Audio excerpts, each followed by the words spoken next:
మండలం ఐనాపురం గ్రామంలో గత 15 రోజులుగా ట్రాక్టర్లతో మట్టిని తరలించడంపై సర్పంచ్ మోకా రామారావు ఆధ్వర్యంలో రోడ్డుపై టెంట్ వేసి నిరసన వ్యక్తం చేశారు.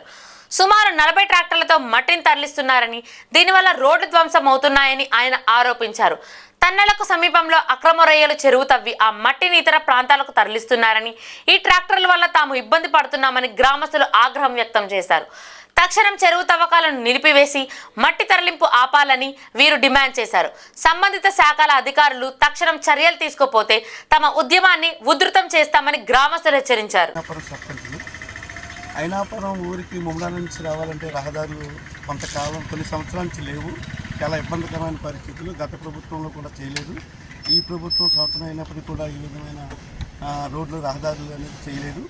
కాబట్టి మేము గత ప్రభుత్వం ఉన్నప్పుడే బాడో రోడ్లో పంచాయతీరాజ్ ప్రాజెక్టు నుంచి 1,30,00,000 గ్రాంట్ తోటి రోడ్డు చేయడం జరిగింది. అది జిఎస్పీ వేసి కన్స్ట్రక్షన్లో ఉంది. జిఎస్పీ వేసిన తర్వాత దానికి బీటీ తారు వేయవలసిన అవసరం ఉంది. ఆ టైంలో కాంట్రాక్ట్కి బిల్లు లేట్ అవ్వడం వల్ల అతను మెటీరియల్ బయట తోలుతున్నాడు. బిల్లు వచ్చిన వెంటనే బీటీ వేయడానికి సిద్ధంగా ఉంది. ఈ లోపల అక్రమ తవ్వకాలు చెరువులు రూపంలో తవ్విస్తూ ఎవరో రాజుగారి చెరువులంట తనేల దగ్గర ఒక 40 ట్రాక్టర్లు పెట్టి ఇష్టం వచ్చినట్టు ఆ రోడ్డు మీద తోలేయటం జరుగుతూ ఉంది. నేను 1వ తారీఖున ఆర్డీఓ గారితో మాట్లాడి, అమ్మ ఇది చాలా ఇబ్బందికరమైన పరిస్థితి, మా ఐనాపురానికి రహదారి లేదు, కాకపోతే మట్టి ట్రాక్టర్లు ఇష్టం వచ్చినట్టు తిరిగేస్తున్నాయి, ఉన్న రోడ్డు కూడా పాడైపోతుంది, ఆ రోడ్డును ప్రొటెక్ట్ చేయాలమ్మా అని చెప్పి అడిగినప్పుడు, ఎక్కడని అడిగి ఆవిడ క్లియర్గా చెప్పినప్పుడు నేను చెప్పడం జరిగింది. నేను చెప్పిన గంటన్నరలో వచ్చి ఆవిడ ఇవన్నీ బ్యాన్ చేయడం కూడా జరిగింది. ఒక 10 రోజులు దగ్గర వారం రోజులు బ్యాన్ అయినాయి. తర్వాత మళ్ళీ మామూలుగా తోలకం మొదలైంది.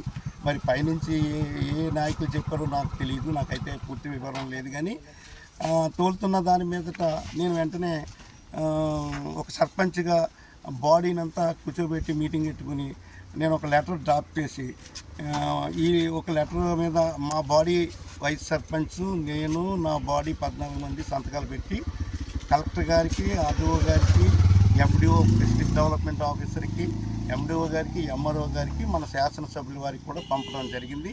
దాని మీద ఎలాంటి స్పందన కనపడలేదు.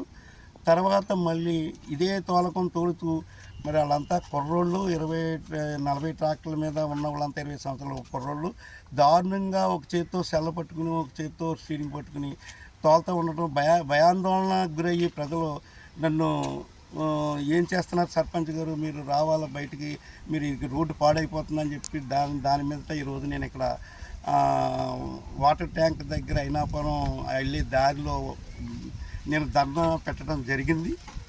ధర్నా పెట్టి నేను పోలీస్ డిపార్ట్మెంట్కి కూడా ఇన్ఫార్మ్ చేశాను. ధర్నా పెట్టి ఆపడం వల్ల ఆగినాయి. నేను పార్టీలకు అతీతం అండి, పార్టీలకు సంబంధం లేదు. ఈ ధర్నా అనేది కేవలం గ్రామం ఇష్యూగానే తీసుకుని గ్రామ ప్రజల కోరిక మేరకు నేను పెట్టడం జరిగింది తప్ప, అది సర్పంచ్గా ఉన్నాను కాబట్టి. ఇంకొక ముఖ్యమైన విషయం ఏంటంటే, దీని పక్కనే ఒక హై స్కూల్ ఉంది మాకు. పిల్లల 10th క్లాస్ పరీక్షలు ఎగ్జామ్ చాలా దగ్గరలో జరుగుతున్నాయి. అలాంటి పరిస్థితుల్లో ఈ 40 ట్రాక్టర్లో తిరగడం, ఆ పొల్యూషన్ కానీ, ఆ సౌండ్ కానీ పాపం వాళ్ళకి చాలా ఇబ్బందికరమైన పరిస్థితి. వాళ్ళు కూడా నాకు చెప్పడం జరిగింది. దాని మీద కూడా తీసుకుని నేను ఈరోజు దయచేసి ఈ రోడ్డు పాడైపోతుంది, ఒక స్టాండర్డ్ ఉండదు, దయచేసి దీన్ని ప్రొటెక్ట్ చేయండి అని అందరికీ లెటర్లు పెట్టినా జరగలేదు. కాబట్టి ధర్నా రూపంలో కూడా నేను ఇక్కడ తెలియపరచడం జరిగింది. అయినప్పటికీ కూడా వీళ్ళు కొంచెం రౌడీయుజంగా నేను తూలేస్తాను, నువ్వేం చేస్తావు అనే ప్రగల్భాలు కూడా పలకడం జరిగింది. ఇక్కడ మా ధర్నా దగ్గరికి వచ్చి మేము ఏంటంటే ప్రజల తరపున నేను చేస్తున్నాను తప్ప మరి వేరే పార్టీలకు అతీతం. మరి ఇది అక్కడ అధికారులు స్పందిస్తే బాగుంటుంది. ఇక్కడ మా బాడవ రోడ్డు ఇబ్బంది లేకుండా మాకు ఈ రోడ్ని ప్రొటెక్ట్ చేయాలని మనస్ఫూర్తిగా అధికారులందరినీ కోరుకుంటున్నాను. అలాగే శాసనసభ్యుల వారిని కూడా నేను అభ్యర్థిస్తున్నాను.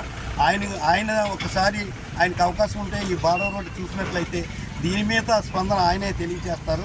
కాబట్టి నేను మనస్ఫూర్తిగా ఒక సర్పంచ్గా గ్రామం తరపున నేను అభ్యర్థిస్తున్నానని తెలియజేస్తూ మరి చెప్తూ